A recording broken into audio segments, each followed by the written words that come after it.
A very confused and likely demented Donald Trump called into Dan Bongino's podcast on Monday, for some reason being very friendly with the guy who quit his administration because he couldn't handle it. He had no friends, and he almost cried multiple times on national TV because he had to work so hard.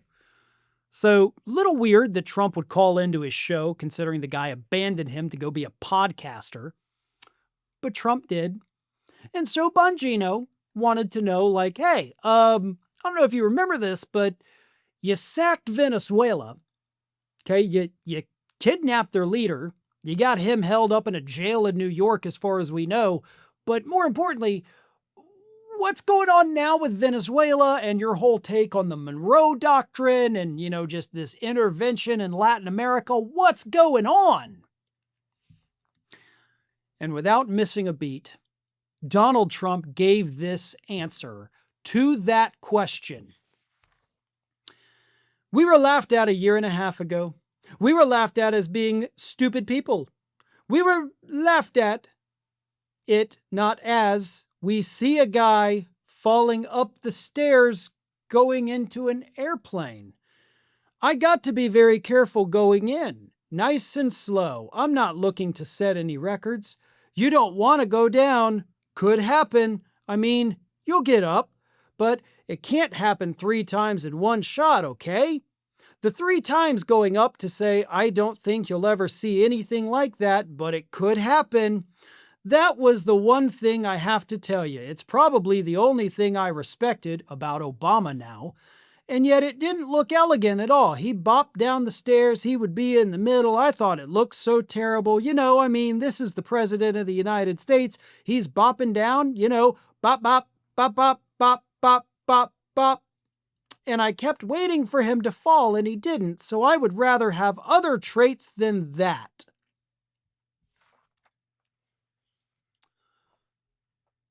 The question was, what's going on with Venezuela?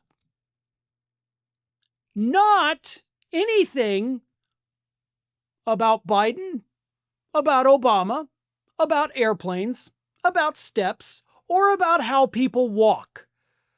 Bongino finished the question, and Trump immediately said, we were laughed at a year and a half ago. We were laughed at as being stupid people. You're still laughed at, by the way. Like, they're laughing harder now. They're cry laughing at this point. We were laughed at it, not at. This makes no fucking sense either. Like, he can't even string words together. But you were asked about the country whose government you overthrew, and your response is, I have to go down the stairs slowly. Obama was bop, bop, bop, bop, bop, bop, bop, bop, bop, bop, bop, bop, bop. I walk slowly.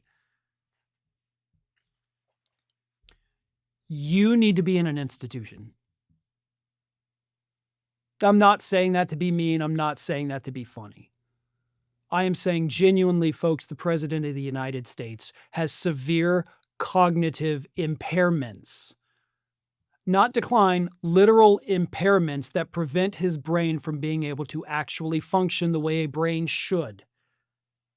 He needs round-the-clock care. Every second that he is not getting that does him a disservice. Honestly, MAGA, you guys who love this man so much should be the loudest ones out there calling for him to get the help that he clearly needs. This isn't normal. How do you not see that? He's asked about his foreign policy, and he responds with talking about walking up and down the steps on an airplane. That's dementia. There is no other way to slice that. He doesn't want to talk about what he was asked because he doesn't know. Instead, he talks about what was already in his mind, which is one of the few things he can actually remember, which is what happens in people with dementia. I have seen it. I have lived with it. I know. Everybody who's lived with someone or worked with someone or helped someone with dementia knows. That is what this is. There is no other way to say it. But every minute that this demented old fool is controlling our country is another minute that we're all in jeopardy. His brain doesn't work at all. Thanks for watching, and if you are not already subscribed to the channel, please do so, and do not forget to like and comment and share widely among your friends.